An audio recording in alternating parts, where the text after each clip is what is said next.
세이셸은 인도양에 있는 섬나라입니다. 세이셸은 아프리카에서 가장 인구가 적은 나라이고 또한 아프리카에서 가장 면적이 작은 나라입니다. 그리고 아프리카에서 가장 잘 사는 나라이기도 합니다. 세이셸의 인구는 10만 명을 조금 넘는 정도입니다. 면적은 459제곱킬로미터로 서울시보다도 작습니다. 그런데 1인당 국민소득은 2만 달러를 넘어 아프리카 최고입니다. 어떻게 이렇게 작은 나라가 아프리카에서 제일 잘 사는 나라인지 세이셸에 대해 살펴볼까요? 세이셸은 18세기까지만 해도 사람이 살지 않는 무인도였습니다. 그러다 18세기 중엽에 프랑스인들이 아프리카인들을 데리고 세이셸에 들어와 살면서 세이셸에 사람이 살기 시작했습니다. 그리고 지금 세이셸은 지상 최후의 낙원이라는 별명이 붙을 만큼 부유하고 살기 좋은 나라가 되었습니다. 물론 빈부차가 상당해 모든 사람들이 골고루 잘 사는 것은 아닙니다. 어느 나라나 마찬가지로 안고 있는 문제가 많이 있긴 합니다. 세이셸이 잘 사는 것은 관광산업 덕분입니다. 천혜의 환경을 찾아서 세계 각지에서 관광객이 몰려옵니다. 관광업뿐이 아닙니다. 수산업 또한 활발합니다. 참치 생산량은 참으로 대단합니다. 세이셸의 수도 빅토리아 항구는 인도양에서 가장 큰 참치 하역항 중 하나이고 세계 최대 규모의 참치 통조림 공장이 있습니다.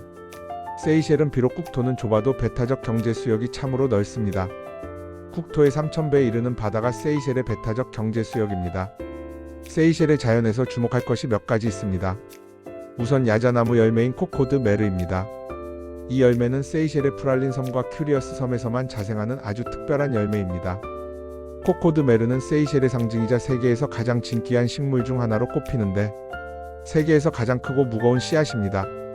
열매 하나의 무게가 보통 15에서 30kg에 달하며 큰 것은 40kg이 넘기도 합니다.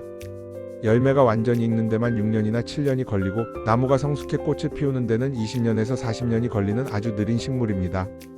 세이셸에는 또한 알다브라 자이언트 육지거북이라는 특이한 거북의 존재로 유명합니다. 알다브라 육지거북은 갈라파고스 땅거북과 함께 세계에서 가장 큰 육지거북으로 꼽힙니다. 수컷의 경우 몸무게가 250kg을 넘기도 하며 등껍질 길이만 1.2m에 달합니다. 평균적으로 100년에서 150년을 살고 기록에 따르면 250년 넘게 산 사례도 있어 지구상에서 가장 오래 사는 동물 중 하나로 불립니다. 세이셸에는 유네스코 세계자연유산이 있습니다. 알다브라 한초와 발레드메 자연보호구역이 그것입니다. 알다브라 한초는 세계에서 가장 큰 산호 한초 중 하나로 거대한 육지거북 15만 마리가 서식하는 세계 최대의 군락지입니다. 인도양의 갈라파고스라는 별명이 있습니다. 발레드메 자연보호구역은 프랄린 섬에 위치하는데 이 숲은 코코드 메르의 최대 자생지입니다. 세이셸은 115개의 섬으로 되어 있는데 사람이 거주하는 섬은 10여 개에 불과합니다. 특히 마의 섬의 전체 인구의 약 90%가 거주하고 있고 이 섬의 수도 빅토리아와 국제공항이 있습니다. 프랄린 섬은 두 번째로 큰 섬이고 관광업과 어업의 중심지입니다. 라디그 섬은 전통적인 분위기를 간직한 세 번째로 인구가 많은 섬입니다. 마의 섬에 있는 세이셸 국제공항은 세이셸을 외부 세계와 연결하는 관문입니다. 에티오피아, 모리셔스, 남아공, 아랍에미리트, 카타르, 인도 등으로 항공편이 운항되고 있습니다. 세이셸은 프랑스의 지배를 받다가 프랑스가 물러가고 영국의 지배를 받았습니다. 그리고 영국으로부터 1976년에 독립했습니다. 올해로 독립 50주년을 맞습니다. 영국과 프랑스의 지배를 받았기 때문에 지금 세이셸은 세이셸 크레오로와 함께 영어, 프랑스어가 공용어입니다. 세이셸은 영연방 국가에 속합니다. 독립하기 몇 해 전인 1972년에 세이셸 국제공항이 세워졌는데 이 공항 건설을 영국이 지원하였습니다. 개항식에는 엘리자베스 여왕이 참석했습니다. 오늘날 세이셸의 전략적 가치는 매우 높습니다. 중국이 세이셸에 매우 공을 들이고 있습니다. 중국은 세이셸의 국회의사당과 대법원 건물을 지어주었습니다. 후진타오 주석이 2007년 2월 세이셸을 국빈 방문하기도 했습니다. 후진타오 주석이 왜 인도양의 작은 섬나라를 방문했을까요? 그만큼 세이셸의 전략적 가치를 높게 보았기 때문일 것입니다. 중국은 세이셸에 상주 대사관을 두고 있기도 합니다. 이런 중국에 대해 가까이 있는 인도가 상당히 신경을 쓰고 있습니다. 한국은 주에티오피아 대사관이 세이셸을 관장하고 있습니다. 앞으로 인도양의 주도권을 둘러싼 강대국들의 외교 전쟁터에서 세이셸이 어떤 행보를 보일지 주목됩니다. 세이셸은 아프리카 대륙에서 가장 앞선 정보통신 인프라를 갖춘 국가 중 하나입니다. 세이셸의 인터넷 보급률은 아프리카 평균을 압도하며 선진국 수준에 육박합니다.